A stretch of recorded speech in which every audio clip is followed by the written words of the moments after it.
আজকে দুর্ভাগ্যজনক হলেও সত্য, আমি জুলাই বিপ্লবের পরে যখন রোগী দেখার জন্য এই হসপিটালে আসছিলাম, তখন আমি এসে দেখলাম যে এটা হলো 100 শয্যা বিশিষ্ট একটা হসপিটাল, আর তার পাশেই কিন্তু নতুন একটা হসপিটাল হয়েছে 150 শয্যা বিশিষ্ট। কিন্তু আপনারা আজকে দেখেছেন যে সাংবাদিক ভাইয়েরা, এবং আপনারা জানেন যে এখানে যা অ্যাকোমোডেশন আছে তার থেকে অন্তত 4-5 গুণ বেশি রোগী কিন্তু অলওয়েজ আছে। এটা তো আসতেই থাকছে প্রতিনিয়ত চর অঞ্চল থেকে বিভিন্ন জায়গায়। কিন্তু আমি এটা দেখে পরবর্তীতে বললাম যে এটা কেন হসপিটালটা কার্যক্রমটা শুরু হচ্ছে না নতুন ভবনের।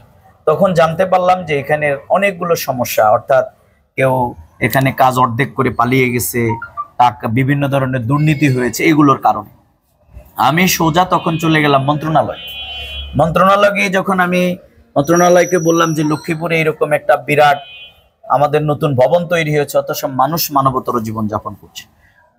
সচিব সাথে সাথে আমাদের লক্ষ্মীপুরের মানে যিনি অ্যাক্সিডেন্ট তাকে ফোন করার উদ্যোগ নিচ্ছেন, বলল যে তাকে লাগাও। আমি বললাম যে না, লক্ষ্মীপুরে আপনার উনি অফিস করেন না এবং ওনারা অ্যাভেলেবেল না।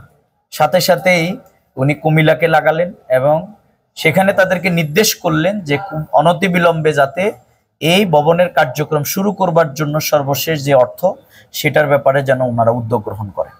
আমি সেদিনই লক্ষ্মীপুরেই ছিলাম। ওনাদের ভিজিটর যিনি আসছেন কুমিল্লা থেকে, আসার পরে আমরা সহ বসে ওনারা একটা প্রস্তাবনা দিয়েছে, সম্ভবত 13 কোটি টাকা, 13 কোটি টাকার একটা প্রস্তাবনা ওনারা মন্ত্রণালয়ে পাঠিয়েছে। এটা নিয়ে আমি আরো 2 দফা কথা বলেছি মন্ত্রণালয়ের সাথে। আমরা কিন্তু হতবাক হলাম এই জন্য যে কেন এই কাজটা এখনো সম্পূর্ণ হচ্ছে না, এটা আমাদের বড় প্রশ্ন।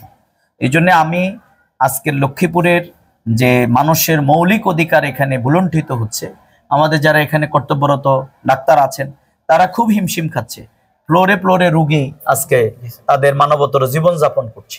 এই অবস্থায় আমরা মনে করি লক্ষ্মীপুরের এই নতুন ভবনের খুলে দেওয়ার জন্যে যেই প্রপোজাল এখান থেকে দেয়া হয়েছে সেটি কোথায় আটকা পড়ে আছে, আমি আজকের এই মিডিয়ার সাংবাদিকদের মাধ্যমে আমরা আজকে রাষ্ট্রের কাছে, সরকারের কাছে আমরা এটা জানতে চাই এবং প্রত্যাশা করব অনতিবিলম্বে এই নতুন ভবনের যেই প্রস্তাবনা দেয়া হয়েছে অর্থের, সেটি বরাদ্দ দিয়ে খুব অল্প সময়ের মধ্যে যদি এই ভবন খুলে দেয়া না হয় তাহলে আমরা জনগণকে সাথে নিয়ে আন্দোলন করতে বাধ্য হব।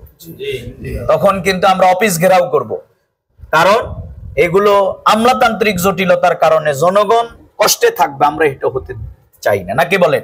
এই জন্য আমি সাংবাদিকদের মাধ্যমে আজকের এই নিউজটি আপনারা রাষ্ট্রের দৃষ্টি আকর্ষণ করেই আপনারা এই নিউজটি করবেন। এবং আমি এর আগেও বলেছি লক্ষ্মীপুরের অসংখ্য সরকারি অফিস আছে যেখানে অফিসের কর্মকর্তারা কিন্তু অফিস ঠিক মতো করেন না। এগুলোর কারণে আজকে এই সমস্যার যাতাকলে মানুষ পিষ্ট হবে, কষ্ট পাবে, এটা আমরা দেখতে চাই না। এই জন্য আমি সরকারের প্রতি দৃষ্টি আকর্ষণ করি, সংশ্লিষ্ট মন্ত্রণালয়ের প্রতি।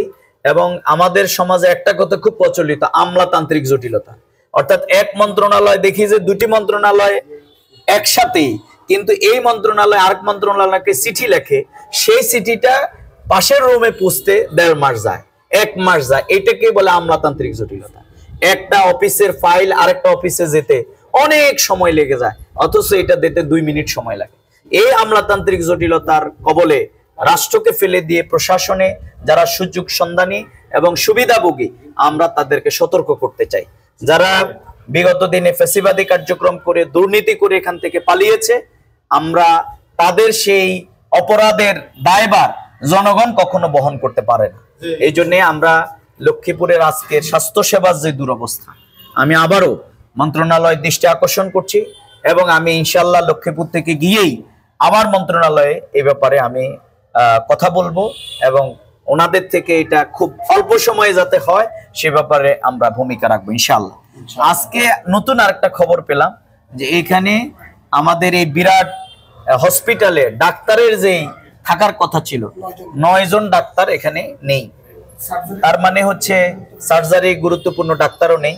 ওনারা এই ব্যাপারে লিখেছেন, আমরা ইনশাল্লাহ আজকে কথা দিচ্ছি এই ব্যাপারে ওনাদের লিখিত নাক কান গলা সহ এগুলো সহ ওনারা যে প্রস্তাবনা দিয়েছেন এখানে যে খালি জায়গাগুলো পূরণ করবার জন্য, ওনাদের এই লিখিতটা আমি বলছি আমাকে দেবার জন্য, ইনশাল্লাহ আমি এই ব্যাপারেও সংশ্লিষ্ট মন্ত্রণালয় গিয়ে আমি ভূমিকা রাখার চেষ্টা করব। আল্লাহ তাআলা আমাদের সবাইকে মানবতার কল্যাণে আমরা যেন রাজনীতির উপরে উঠে আমরা যে মানুষকে ভালোবেসে আমরা ভূমিকা রাখতে পারি, আল্লাহ তাআলা আমাদের সবাইকে সেই তৌফিক দান করুন। আমাদের এই লক্ষ্মীপুর বিরাট জনবহুল এলাকা, তার তুলনায় স্বাস্থ্য সেবার আয়োজনটা খুবই দুর্বল। এই জন্য আমরা আপনাদের সহযোগিতা কামনা। ধন্যবাদ।